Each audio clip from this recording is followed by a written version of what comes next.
What's up, guys? It's Michael. We're back, episode 6. Today we're going to be joined by Ryan Holliday of iink, and we're going to talk growth plans and scaling your business.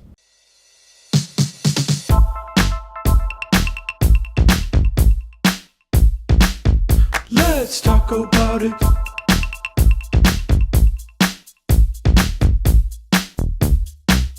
Let's talk about it.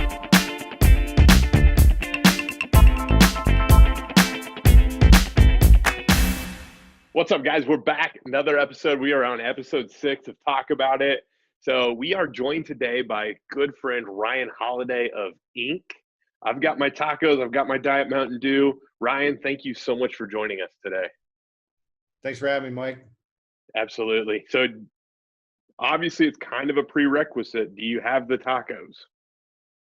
You know I wouldn't show up without tacos, so I have some right here from Fuzzy's Tacos. A little hard to see, I guess, with the camera, but local shop here just outside of Tampa. Delicious. Absolutely. So Fuzzy's Tacos. I'm going to try to add 5 Amigos tacos to the taco counter while we're live today. You've got some great advice for us. So let's dig into some tacos. We'll dig into some good advice for contractors. You also, I think, maybe have a chocolate milkshake. I do, because in the spirit of you and I getting together, there has to be milkshakes. So we have a chocolate peanut butter milkshake. Cheers, sir. Cheers to that. Awesome. Well, enjoy that milkshake. So obviously this year, for Talk About It, we're talking advice that you would give, or best advice that you would give to contractors. Yours was on the growth mindset for a company. I thought it was great advice. Maybe just elaborate a little high level on that, and then we'll dig into some questions here.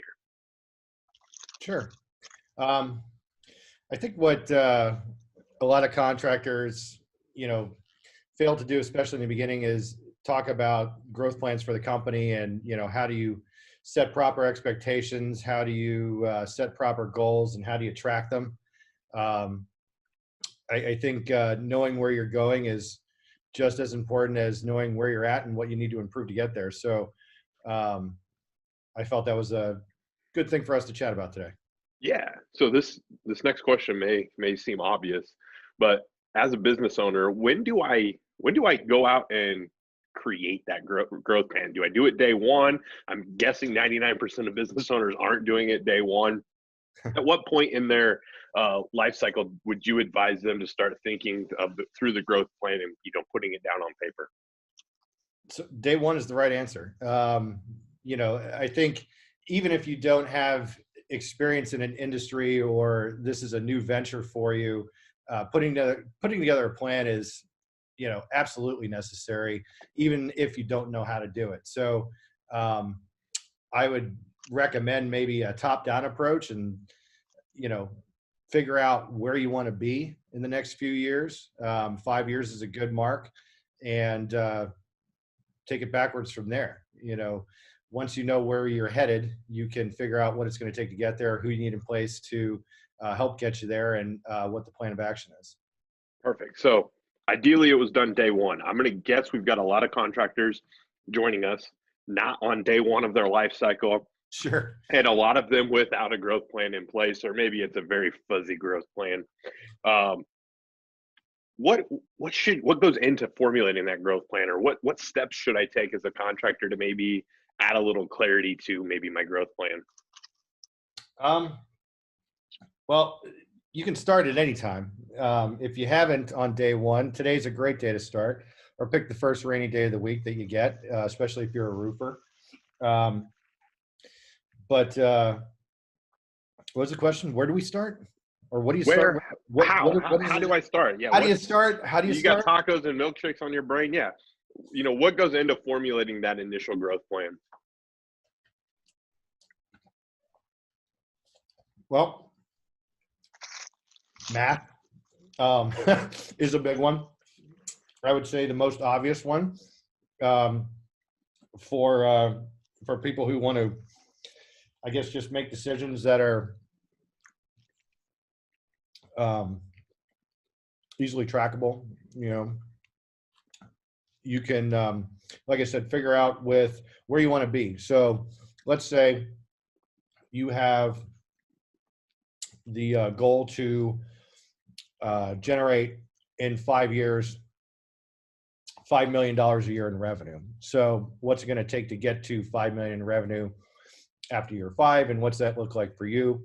And in taking that top-down approach, like I said, you can start identifying, okay, well, if the company is doing $5 million a year, I'm doing $0 a year right now, or whatever you're doing right now, maybe it's $1 million a year. What's it going to take for me to get to 5 million?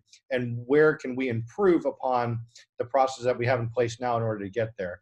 I think one misnomer that a lot of contractors have is that in order to scale up, they have to double or triple down on certain resources. They need, if they're doing $1 million a year now and they have one person in the office, they think that they're going to need 5 people in the office to get to 5 million a year, and that's certainly not true. So I think understanding the mathematics behind everything, tracking KPIs and understanding your margins and things like that will help you determine how you want to spend money, what your use of funds is, where you want to apply those funds, and when you want to apply those funds. So. Perfect. You hit on a couple things I really want to dive into. We're going to take a break here shortly. I want to dive into the KPIs, the margins, those kind of things after the break. But before we get to a quick break, let's talk about who needs to know this plan, because I think that's probably a spot where a lot of contractors are falling short. They may have the plan. It may be a fuzzy plan in their mind of, hey, we did 3 million last year. I want to do 5 million this year. A 3-year plan. I want to do 10 million a year. Who else needs to know that plan? Who else needs to see that vision? I think everybody needs to know the plan. If you want to be a one-man show and go out and get to 5 million a year on your own, be my guest. But I'd say it's going to take a team, and every person needs to know their role, their responsibility. They need to know how they're going to execute, what the support structure is going to be like, and everyone's going to have to come back and report their findings on a regular basis. What do we accomplish? How are we tracking that data? And then how are we improving upon it so that we can get to where we want to be? And I think most folks, they're going to set goals where I think if they're doing all those things and staying on track, that they can probably exceed their initial goal and revise down the line and find out that there's much more that's possible once you start tracking all those key performance indicators. Yeah, absolutely. And I think you're dead on. I think everybody needs to know the plan, know the vision, and then having some ideas as to what role do I play in getting us to that goal? What can I do? Do you think that having some transparency, obviously, there's a level of transparency that you probably don't want to just expose everything to your employees, but having some transparency so that they kind of have an idea of, hey, where are we at? Are we close? Are we hitting these numbers? Is that something you would recommend for contractors to do with their employees? I think a lot of folks, and this can be in any business, but particularly with contractors, they're worried about everybody knowing the numbers. Roofing in particular is not difficult in my opinion. Most people know what materials cost. Most people know what labor costs. I mean, if you're brand new in the industry, you're going to know these things within 6 months anyway. And at the end of the day, if you know what you're charging your customers and you can, figure a couple things out, you're going to understand how much the contractor is actually making or the company is making in profit on these jobs. So it doesn't, I think, take rocket science to understand all that. So why would you want to try and make an effort to really hide it from everybody? Let's be open about it. I think everyone brings strengths to an organization, and you can also bring weaknesses. But what everyone obviously wants to focus on is individual strengths. And even though people have this information, understand this information, doesn't mean that they're going to go out and just start their own company and become a competitor. And you know what? If they do, it gives you an opportunity to learn and grow from the experience. And it doesn't always mean that it's going to be a bad thing. There's always a good there's always a good side to having friendly competition. You go and work in a neighborhood and people need options whenever they're selecting a roofer. Well, if you know the other two roofers in the neighborhood, what's good for the goose is good for the gander. So I think that's a really weird way and sometimes a challenging way to look at things. But I think everybody should understand the plan. Everyone should be involved in the plan, and everyone should be clear on their role within the organization and how they're going to contribute to the greater success. Because just as most business owners are learning throughout this process, is that if they can't do it on their own, they're going to need the help. That means the next person isn't going to be able to do it on their own, and they're going to need the help. So it's not as easy for everyone just to jump up and go do their own thing, I think, as most people think. So I would include everybody and make sure that everyone's understanding of that role and how to contribute. Yeah, I completely agree. And I'm even thinking, I think, like you said, on roofing, it's fairly straightforward. I'm guessing any of the industries, as you dive deeper into them, it's pretty easy. Like, hey, we want to paint this house. We expect it to take us 60 hours to paint the house. If we can do that in 58 hours, there's no easier way to grow than to just improve your margins. And we'll talk about that with our KPIs. Improve the margins on our existing jobs. We don't have to close more jobs. We don't have to do anything. Let's just make more money on the jobs we've already got. And so, finding ways, I think, to incentivize the team to chase those numbers, to hit those goals, I think that's a very important thing. I would assume that's probably something that you would echo as well, is, finding goals and celebrating those successes in some capacity with your team. Yeah, build a company that people don't want to leave. Get that company growing and maximize your potential. I think so many folks, they're going to focus on certain aspects of the business that they may feel important or that they need to protect. But at the end of the day, speed to market and how well you treat your employees is just so important. If you've worked on developing your branding, your marketing, and your company mission, and you've really set out to make a difference or show that you're different than everyone else, then capitalize on that and make it happen as quickly as possible. At the end of the day, if you grow a super successful company that's doing, let's say, 10, 15, $20 million a year in even just one state or two states, which I would consider, fairly successful company, the idea that someone's going to leave that and take what you've done and go out and duplicate it is not likely. So, yeah, I think that's where the focus needs to lie is growth, for sure. Yeah, absolutely. And, episode 2, we talked with Matt Grassmeyer about creating powerful moments for your team. And I think that, if you take some of his advice and then you look at, hey, we're growing now, what can I do to keep my team happy, keep my team engaged, keep my team on board? I think that is, imperative to keeping your team there. If they want to be there, they're not going to leave. There's no reason to. So as long as they feel taken care of and as a part of the team. So I think those are great advice points there. Let's go ahead and take a quick break here, and we will be right back with Ryan Holliday from iink. Let's talk about it.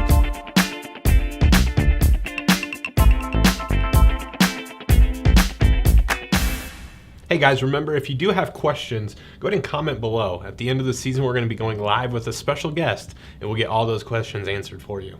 Let's talk about it.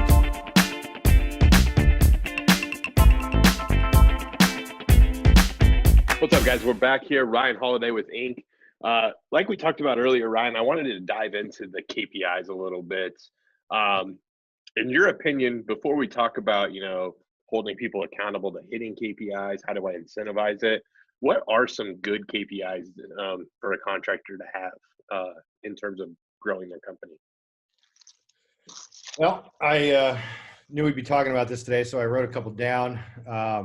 There's so many that you can track, and I think it's divisible by department, of course, but some of the ones, particularly for contractors, obviously, number of new contracts in a month.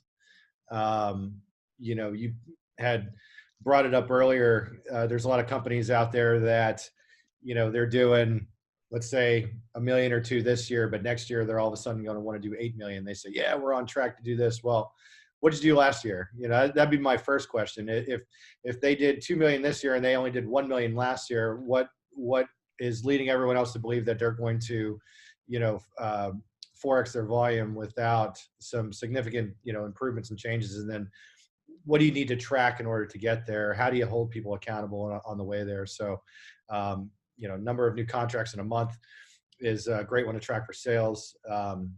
The dollar value of your contracts, you always want to know what's the average, you know, what's the average contract amount. And then after everything's said and done, you know, throw in some financial KPIs like what is my gross margin, what is my net margin at the end of the day when everyone's paid, how much do I make on each job, each roof, whatever the case may be.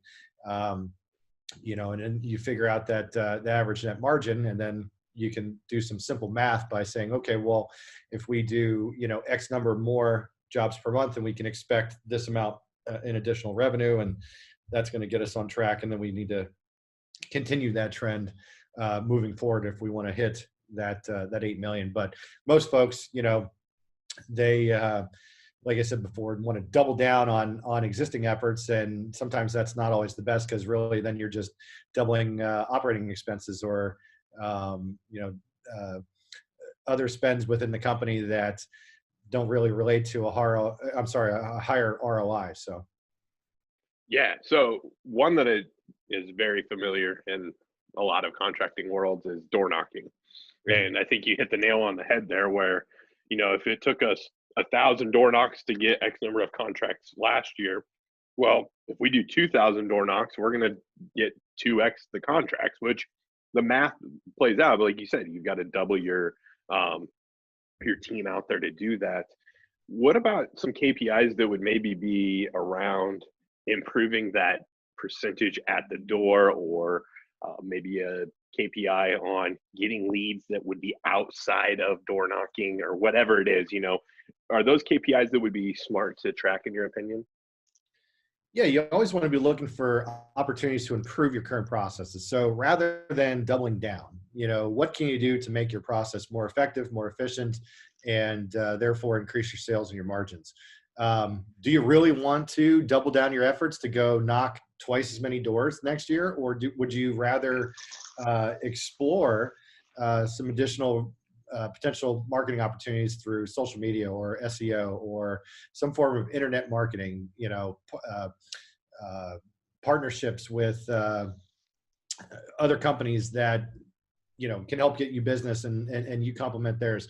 There's a lot of different ways to get that additional business. And I think, you know, tracking the various KPIs, understanding your numbers really helps you begin to explore those things. I would, you know, there's always a way to improve something. If anyone's complacent in their business and they say, nope, we're doing everything exactly the way it needs to be done, and they're not willing to change, I think that is, you know, that's something to be fearful of. I'd be scared of anyone that has that sort of mindset, because times change regardless of whether or not businesses want to. And, you know, I would continuously explore any ways in which you can improve. Yeah. And I would add, no matter the contracting space you're in, if you're out door knocking, I would make sure that you're tracking how many doors are we knocking a day, and not Yep. because, hey, I want to hold your hand as a door knocker and make sure you're working, but I want to know, hey, how many are you knocking? How many are you getting on the roof of those doors that you're knocking? Because that's going to help me understand how you know, how we're doing out there. Could we get better sales training for our team? You know, could we make our door knockers more efficient? Could we Mhm. spend more money on our marketing so that, you know, people know us when we knock on the door and they say, oh, you're that company. Sure, absolutely. I see you all over Facebook. I see this, I see that. I would love an inspection. You know, how can I get that inspection percentage to go? If it's 20, how do I get it to 30 or 35 or 40? Because now I'm growing with the same size staff. And I think that's kind of what you're getting at there is, you know, how Yeah. do I get more out of what we're currently doing? So you're not in roofing and it's, you know, you're in painting or HVAC or whatever it is, and it's you're out running appointments, those kind of things. Again, how do I increase that number of appointments? You know, how do I get Johnny to be out giving 5 quotes a day instead of 3? And a lot of that is marketing. We can get into that a little bit more. One thing that comes to mind for me is, how as a business owner do I hold my team accountable to hit KPIs, make sure they're being responsible to hit those KPIs, without, coming across as that dictator that's just, breathing down their neck 24/7. Yeah, well, I think it goes back to inclusion. Making sure everyone understands the plan and understands their role from the beginning, and then it's as simple as having a meeting every week, maybe twice a week. What we do at Inc. is we have a leadership meeting on Tuesdays and Thursdays, and that gives us an opportunity at the beginning and the end of the week to kind of discuss what we've accomplished for the week. And then if there's certain things that are kind of bogging us down or we need help in certain areas, we bring other people in to help get that goal accomplished. So, it's really, quite simple stuff, in my opinion, to, set an appropriate schedule with your team, just stay in constant contact with them, continually review, review your KPIs, what's on target, what's not, what can we adjust to improve and make sure that we do reach those targets. And, holding someone accountable is not, or incentivizing them is it's not always just, promising more money, and holding them accountable isn't always telling them that they've done something wrong. It may be doing something different. How can you help? It's always about working together as a team to accomplish the overall goal of the company. I really encourage everyone to kind of, set aside, I think anything that has to do with them personally or any agendas that they may have, and really focus on what's best for the company, because that's going to be what's best for everybody. And at the end of the day, keeps it so that no one's really feeling that, they're pressure, or they're being forced to do it, into doing something. I think everyone has, that's part of a team, should want to improve and want to help others grow.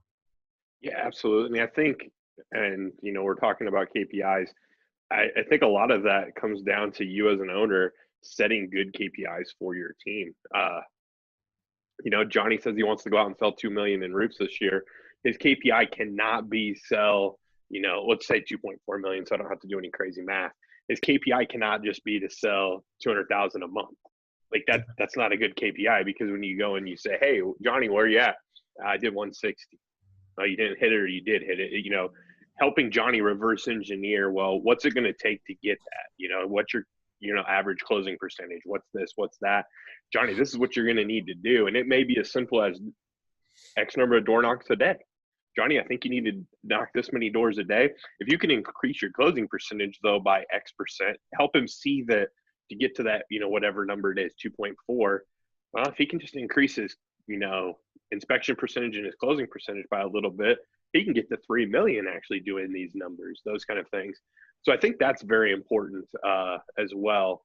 What do you mentioned you wrote some stuff down. Did you write anything down from like a marketing or, just overall margins number? I know you love numbers. KPIs that they could be maybe tracking. Yeah, I got some marketing stuff. I can give you an example. Maybe let's say you have a company that does $3 million a year. Okay. And that company wants to get to $6 million a year. Now, does that mean you just have to double down on all efforts, or how do you incentivize your existing team? Is it, giving them more of a bonus? Maybe it's not making more money. Maybe it's improving their success rate. So using that example, let's say you had to make the decision between, do I go from paying my salesmen 10% to paying them 12%, and that's going to incentivize them to want to go out and make more money. Now they have the opportunity to make more. They're going to go make more. That's typically not the case. You should probably think of it as, well, if we're doing $3 million a year, and instead of going from 10% to 12% commission, let me take that extra 2%, that's $60,000 a year, and let's apply it to, let's say, a customer support specialist, someone that does nothing but follow up with my customers, make sure that they received fantastic experience, and see if they have, anyone that they can refer. And, helping the sales team get more referrals is, I think, would be much more valuable to me as a salesperson than just telling me, yeah, you have the opportunity to make 2% more. So, when you understand those numbers, when you understand your gross margins, your net margins, What else do I have here for marketing? Your web traffic. What's your conversion rate? Your customer acquisition cost is a huge thing to understand. If you go out and spend $10,000 in marketing and that nets you, let's say, 10 roofs. Okay. Your customer acquisition cost is $1,000 a roof. A lot of people say, well, I'd never pay $1,000 to get a roof lead. Well, if you paid $1,000 per lead, you spent 10 grand, but you've got 10 roofs that were 12,000 a piece, it's 120 grand. If you've got a 25% net margin, you just made $30,000. I don't know about you, Gogan, but if I had 10 grand and could make 30,000 in the next, 30, 60, 90 days off that investment, I'd want to do that all day long. So, there's, I think, different ways in exploring and understanding the numbers that can really, that so many people just think like, oh, I don't want to track this, I don't want to track that. It's just extra work. And, why we even need to know this stuff? Well, if you don't track it in the first place, how are you going to know exactly how to improve? And that's really, I think the key is, look, guys, this is business, especially, I don't know. I think especially in insurance restoration, there's a lot of money to be made. It can very much become like a video game once you understand the numbers and how to apply, appropriately to your business. No, absolutely. And I think, with your example there of, hey, would you spend that $1,000 to get a roof? That's a very simple way of looking at it also, because, go back to your customer support specialist that you were talking about hiring. Well, that $1,000 that I spent to acquire customer A, let's pretend we do an amazing job, because that's what we do at our company. How many people does customer A now refer to us that, we can start attributing some of that back to that initial 1,000? And so, yeah, I think that's actually where a lot of just contractors in general, they're so excited to go out and get that next contract that sometimes they maybe let their quality of work slip through the cracks. And, maybe it is hiring. I think that's a great idea. Hire that customer specialist that says, we're going to follow up with all these people, make sure they had that 5-star experience, see what referrals they have, tell their friends about what great job we did, share out on social media, those kind of things. And that opens up a whole plethora of new KPIs. Now that person has KPIs that they're chasing. How many likes can we get on Facebook? How many shares can we get? Lots of little things there. You've talked about incentivizing a little bit here and there. Obviously, having a good incentive structure is important. How important is making sure I know my incentive structure and my overall gross margin and my net margins and all of that? How important is it to make sure those things are aligning in my business? Well, I mean, if they're not aligning, you might be out of business soon. So I'd say it's very important. This sort of stuff is not. This stuff gets me excited, and I don't know. Maybe it's because I'm a math guy, but I just like to know that there's an opportunity, or there's always an opportunity to review current processes and systems and make them better. And it's not that what you're doing is wrong. It's not that what somebody else is doing is better than what you're doing. This is more about what can I do to improve and make life easier. It's not just for me as a business owner, it's for everyone within the organization. If we can do all the same amount of work, but do a few tweaks to our process, and all of a sudden we've increased revenue by 25 or 50%, that's huge. That's a major win. Imagine if you could go to work every week, and every week, you come home with the same paycheck, but this week you go into work and your boss says, hey guys, we're going to take a look at a couple things and just change a couple pieces of our process, but it's about the same amount of work. And at the end of the day, we're going to pay you 30% more on your paycheck this week. Sound good? Like, who would say no to that? And that's really what we're talking about here is,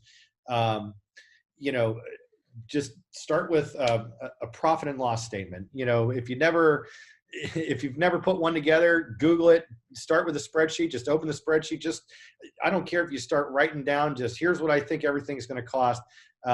Somewhere on the internet, there's a template for you to go off of and start building your P&L and use the internet as a great basis for, finding those sorts of guides and putting your information together. But simply starting with a profit and loss statement can help you It can help you build projections. It can help you understand your gross margins, your net margin, and how much money you're going to be making at the end of the day after everybody's paid, and then where to dump gas in that fire. What's working, what's not working, and how do I improve it? Through tracking all these KPIs and then updating the P&L. It may sound like extra work, but if it's done right, it's the only thing that you'll have to do, and your business is going to run itself with the right individuals. Absolutely. No, I completely agree with you. And it seems obvious that, hey, I have to know my gross, my net, I have to know those numbers. But unfortunately, I think a lot of contractors or just business owners in general, they don't necessarily know those numbers. And so, the money's coming in, they think they're doing great. Yeah, we can give you a little more commission. We can do this. We can pay that. We can spend more here. And if you don't truly know those numbers, know where my leads are coming from, those kind of things, like you said, you don't know where to pour gasoline on the fire. And Yep. you might be pouring it in a completely wrong spot, or you might be spending, pouring gasoline that you shouldn't be pouring. You just, Yeah. um, things are great. Last thing before I let you go, and I think this is probably, it pertains for sure to roofing, interior restoration, but I'm guessing there's a lot of, HVAC, if you've got an unseasonably warm or cold season, I could see it happening. How important is it to look at factors that would maybe be abnormal when trying to project growth? And, we shout out Hail Trace, say we had 3 5-star hail maps this week or this month, It's been or killer. this year, or, whatever it is. How important is that to maybe put a little asterisk next to it so that you're not, demoralized then the next year when you don't grow like you wanted to? Yeah. I think it's super important. You can't have a banner year and then if it's all contributed to weather events in your area that were obvious indicators of added revenue, you can't use that as your standard moving forward. So certainly, I guess an anomalous year would be something to track, within your numbers. I'm trying to think of something else that would be kind of a weird thing to track, especially for like a roofing business that otherwise wouldn't. Well, how about frequency of the weather? Everyone always, I think roofers quietly root for storms. Mm-hmm. Maybe not so quietly, but Yeah.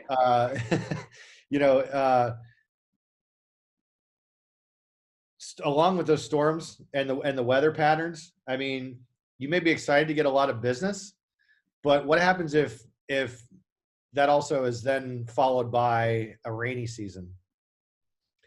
So you have you get the storms that you want, but there's too many of them.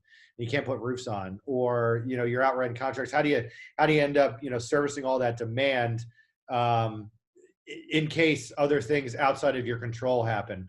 And oddly enough, the weather is the one thing that we all kind of root for, then it all kind of screws us in the end too with scheduling. So it's like, you may get the storm that you want, but then it could be subsequently followed by just rain.